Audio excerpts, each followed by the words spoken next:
This is a collection of tornado films intended to introduce severe storm spotters to the visual characteristics and vagaries of tornadoes. The film clips add the element of motion, which has not been readily available in previous tornado spotting training materials.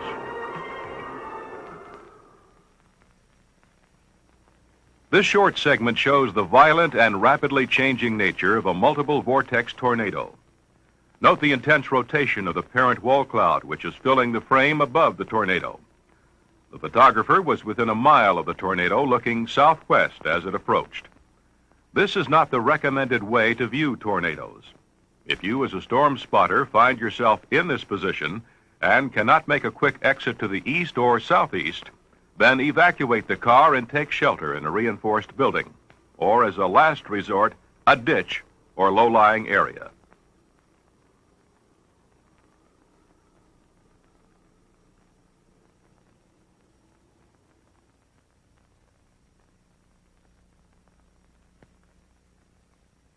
Later in time, after clip number 1, this was a second tornado from the same parent storm, evolving into the rope stage near the end of its life cycle.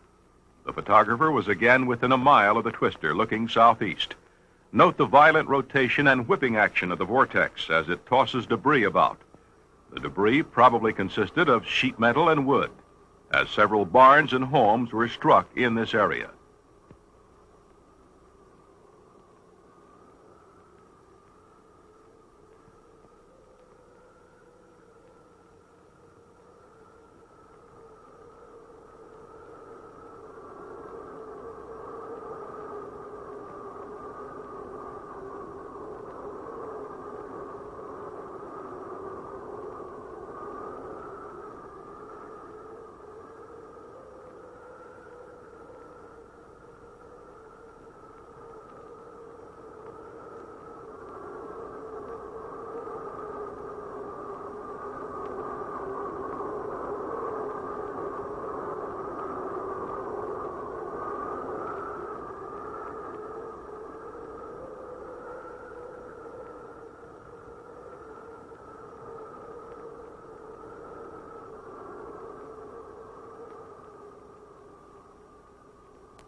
From a distance of 5 or 6 miles, we are looking northwest. Note the small clear slot of the rear flank downdraft, or RFD, wrapping around the tornado. The intermittent growth and discoloration of the debris cloud is probably due to the tornado moving across freshly plowed fields and then exiting them to cross grassy terrain. Near the end of the sequence, a wide-angle view enables us to see that the tornado is indeed at the rear or southwest flank of the storm. A secondary dust whirl or weaker tornado is also briefly visible at this time, northeast or to the right of the main tornado.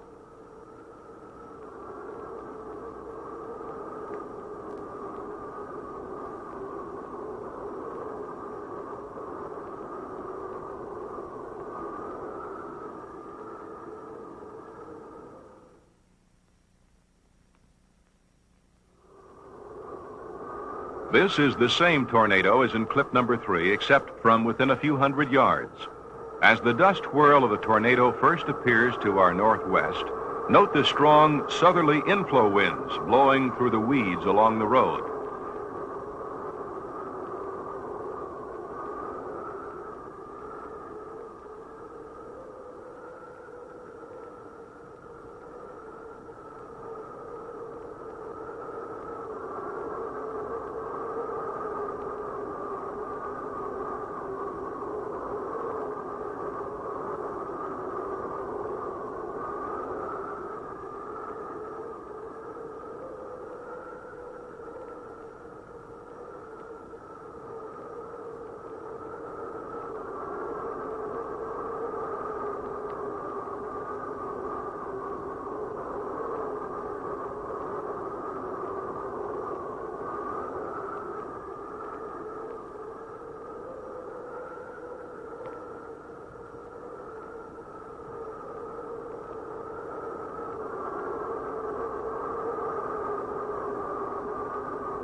Then, as the tornado intensifies and moves across the road, a very dramatic wind shift. The RFD moves across the photographer's position. These west winds are quite strong. Note how this gust front literally pushes the bottom of the tornado forward or eastward as it moves across the road. Most tornadoes tilt back away from the storm to the southwest as they begin to dissipate, but this one tilts forward. Apparently, the direction of tilt is often dependent on the angle from which the RFD winds strike the tornado.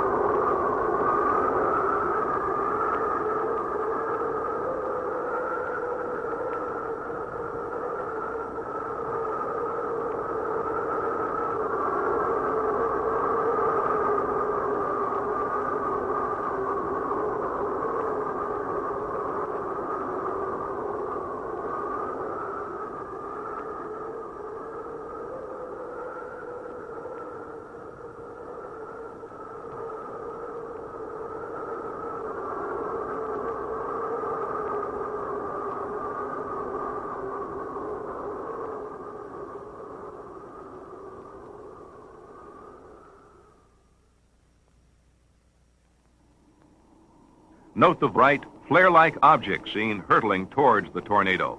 This was a tornado rocket probe. You can see the aircraft that launched the rocket turn away from the tornado to the left. Unfortunately, the rocket had misfired and the data was lost. This is Alfalfa, Oklahoma tornado number 1. Looking west from several miles away, note how the tornado moves quickly northward, then reverses its direction and moves south as it reaches the road. The tornado was probably being influenced by the larger scale thunderstorm mesocyclone or parent tornado circulation. The small tornado rotates around this 3 to 5 mile diameter circulation.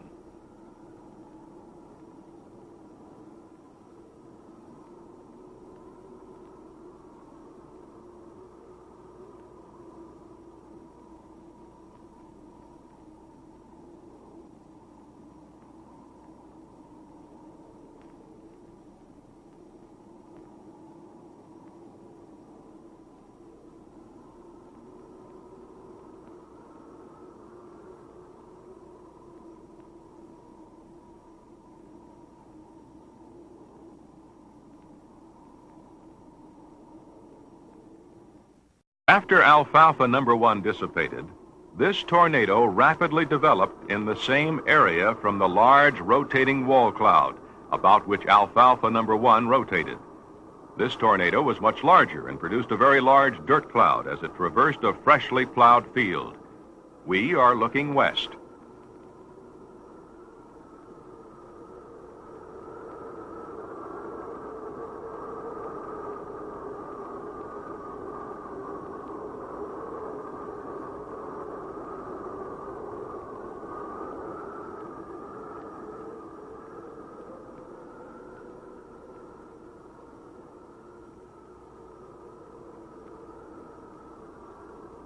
At the point where the film takes on a slight bluish cast, the view changes to further away, but this is still Alfalfa number 2. Looking northwest, the camera zooms out to wide angle to reveal details of surrounding storm structure. Note the clear slot of the RFD wrapping around the wall cloud. As the camera pans to the left or southwest, we can observe the rain-free base of the flanking line, situated south through east of the wall cloud and clear slot.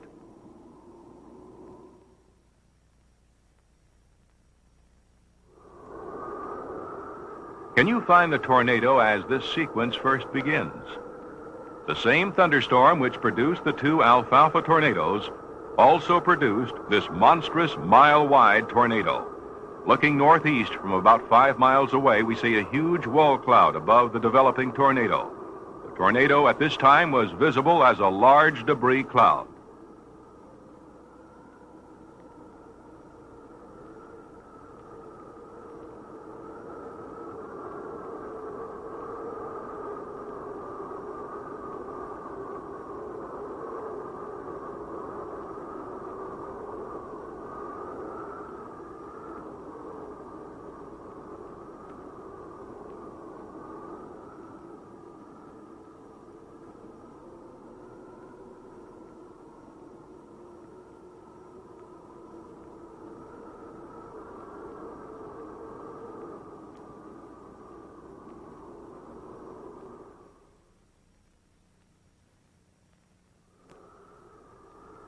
final very short clip shows the Binger tornado, again looking northwest from a similar distance. At this time, the large tornado has more of a condensation cloud appearance. This tornado produced devastating F4 damage on the Fujita scale. At the very end of the film, another dust whirl tornado, that is a gust front tornado or gustnado, is visible immediately south of the F4 tornado.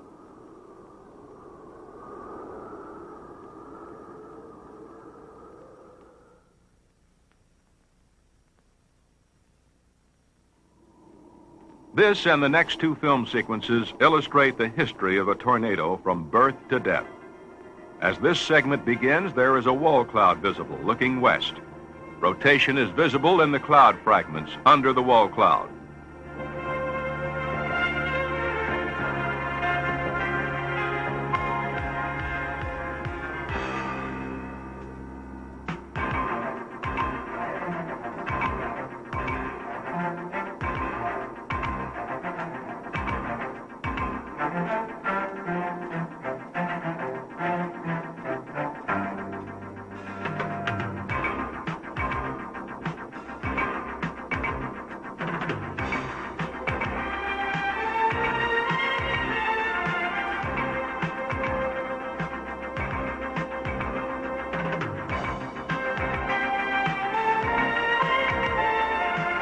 As the tornado develops, a funnel descends from the thunderstorm to the ground.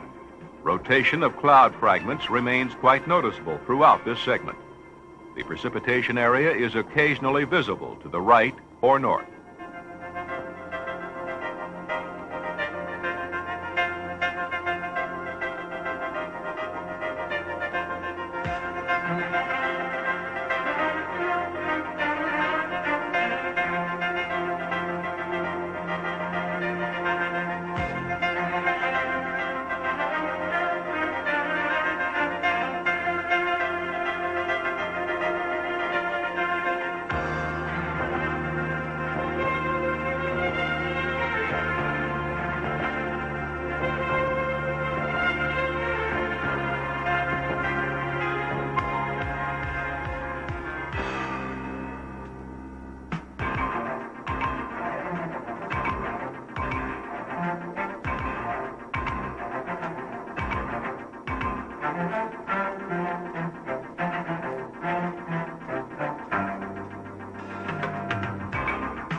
This is a continuation of the tornado in clip number 9. The tornado is being photographed from 5 to 8 miles away. During one close-up of the funnel, notice small ripples moving up the right side of the tornado funnel. These ripples illustrate well the strong upward motion present in the tornado funnel.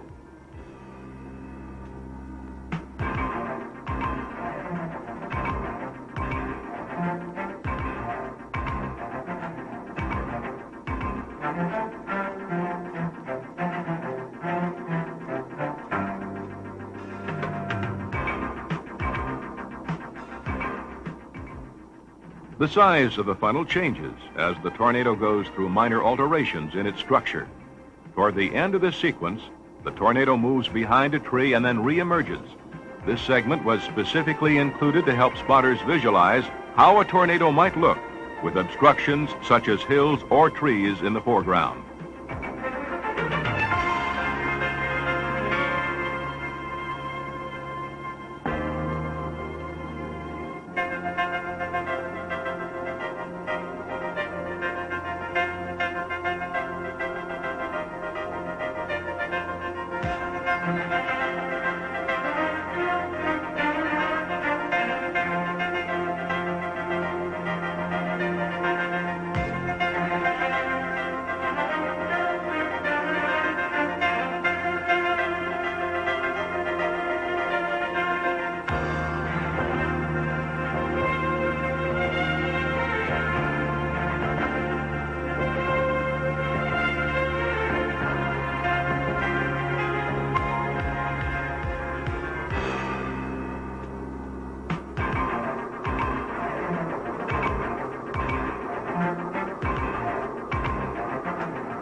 The tornado is nearing the end of its life cycle, but it is still destructive.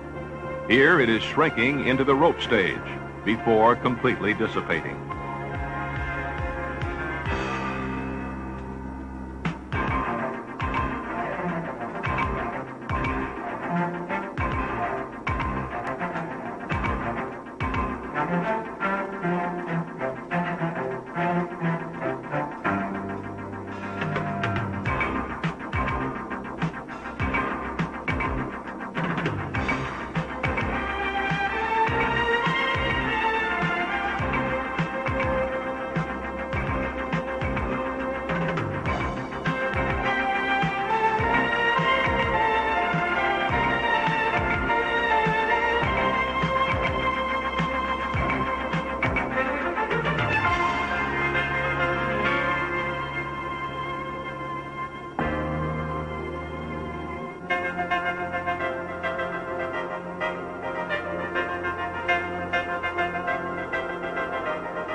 The tornado footage seen in these film clips was provided by the National Severe Storm Laboratory and the University of Mississippi Storm Chase Crews, operating in Oklahoma in 1981. Other footage in the film clips was obtained by a news crew from KAYS-TV, Hays, Kansas. We owe a debt of gratitude to these people for providing the National Weather Service the opportunity for enhancing the spotter training program.